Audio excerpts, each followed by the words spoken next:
There are wives who are wise, and there are wives who are not wise. I've been very lucky. I have a wife who helps, who keeps the home. Lolo Mercy Uzako Wakwe, the wife of this man sitting near me. Innocent Wanyanwu Wakwe. We have been married this April 19th of 2025. 60 years. This girl, God just selected her for me. When I left for England, leaving her at Port Harcourt, her friends were taunting her, so that man is gone. But I gave her assurance. She was allowed to do her school cert. When she dropped the pen after the exam, we had arranged for her to come to England. And that's what happened. And as she was going to England, those who were taunting her swallowed their words. And he booked me first class. I was eating at the captain's table. She gave me her word, and this was her word. We didn't lie to each other. We called a spade a spade. If we had food to eat, we ate. If we didn't, we endured it. She listened to me. Any differences we resolved by discussion. Whatever we needed to do, we discussed and agreed. If it was a difficult thing to do, we discarded it. We didn't listen to gossips. And we prayed always for God's guidance. Always. And God did give us guidance. In England, both Nigerians, Europeans, all kinds of nationalities get attracted to us because we are always together. He told me that very day I arrived how he wants his house to be run. And I understood whom I'm marrying, a disciplined man. I now realize that from childhood he met white people, Lutheran missionaries, because my father-in-law took half of his land and gave to the mission. He was not a Christian, but in the end, he said because of the way we live, me and my husband, no report of fighting, quarreling, or anything, that religion must be the thing that is doing it, and he wants it. He got baptized, and he died at the age of 96. God comes first in our life. We put God first. And all these things are the things I prayed for when I met him. I said, God, give me a Christian. I'm home through. He's so kind to me and my siblings. They don't see him as their in-law. They see him as their brother. In Igbo, they call him Deyino, meaning their senior brother. He became the apple of the family. The way he sees me and cares for me, and the love he has for the children we had. He is a Christian to the core. He's very hot-tempered. But when I said, hey, no, you don't do, he will keep quiet. I called him by the name, which Igbo woman don't do. We disagree, but we will mend it before we go to bed. And we go by the biblical injunction. And when you do that, you know that marriage is sweet. We have been tried many times with adversities that is beyond us, but we stuck together. Can you imagine losing a child and you are saying, God, thank you? It's madness, but we do. We said, you brought, you taken. We know they have gone to a better place, but we would have loved them here. Please remain some for us now. We had 6, we now have 3. 3 boys are gone. When I met her, she didn't want to talk to me. And I loved her terribly. I turn this way, I see him. I will run. Going to school, though. Unfortunately for me, my secondary school was a day school.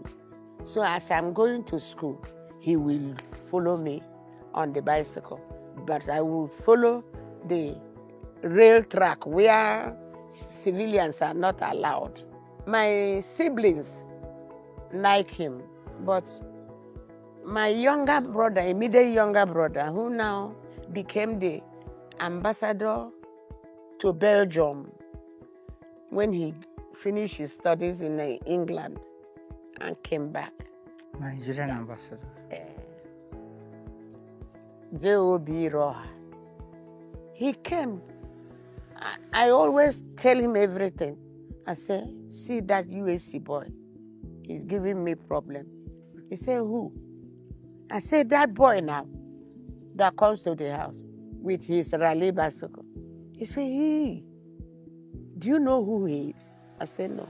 He said, he's one of the Port Harcourt, center back of Port Harcourt Red Devil. That's the football team. I said, the Red Devil that won the FA Cup last year. He said, yes. Does he play? He said, very well. I'm the boot boy that carries his boot. That's how I go to watch every match now. I say, this man is wrapping around me. He didn't know he was my brother either, but he knows the boy. You know those little boys that carry the boot and they hold the players, and that's what my brother was. I said, He said, he's a good man, though. He gives me money. My uncle said, look here, that is a responsible man. He doesn't, even in front of your uncle, he can't cheat you.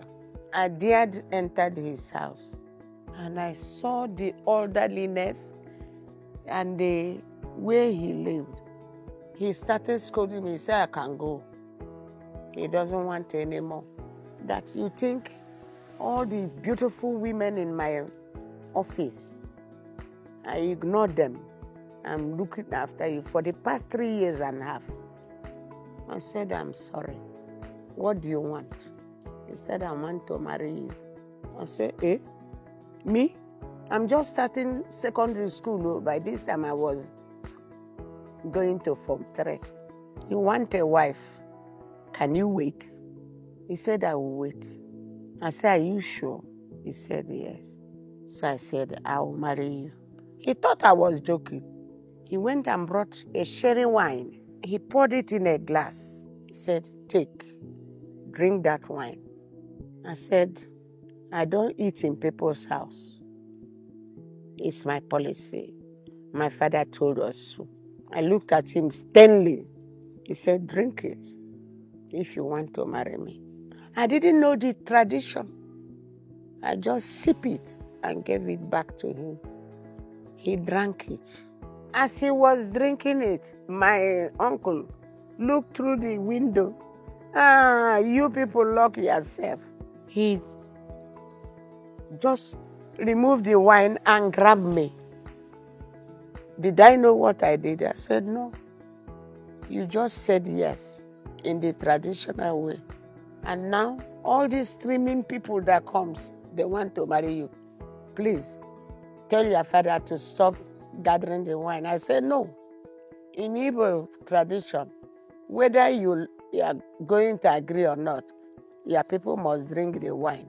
One day he said to me, actually, I have gotten admission to read in England. I said, what? You mean you are quitting here? Who is sponsoring you? He said, well, God is there. My uncle is there. And they will sponsor me. Because I know the father is in the village and the mother. I never knew the father was one of the warrant chiefs in those days, attached to the DO, and that the brother had gone to World War II in India and come back and had a very beautiful job. I didn't know anything about them. I've not even gone to their side of the world. So I said, and what will happen to us? I said, because anybody that went to England that time came back with a white wife. He said, no, I'm not going there for marriage. I'm going to study. And when you finish, you come over and we get wedded. I said, well, my father had just had signals to leave Port Harcourt and go back to the north. You know, all our lives we spent it in the north. I said, if you don't hurry up now and bring your people and carry the wine, you are not going to marry me. Because I'll go by the thing my family says. He said, okay, thank you for telling me. Believe you me, he took off 1 week from work. He really does that, and they allowed him. He went where the brother was working, told him everything, because the father said, you are not stepping a foot that you are going in a foreign land again without getting married. From the day he proposed to me, my mother was ever ready with the ingredients in case they come. And we gave them food. The brother said, I saw her pounding. Is she the one? He said, yes. She does everything. My mother taught me well. We have good parents who brought us up and who are not afraid to tell us, look, my son, my girl, you are wrong here. And you were brought up to listen to your parents. Our parents were not afraid talking to us. Mm-hmm. We were not afraid talking to our children.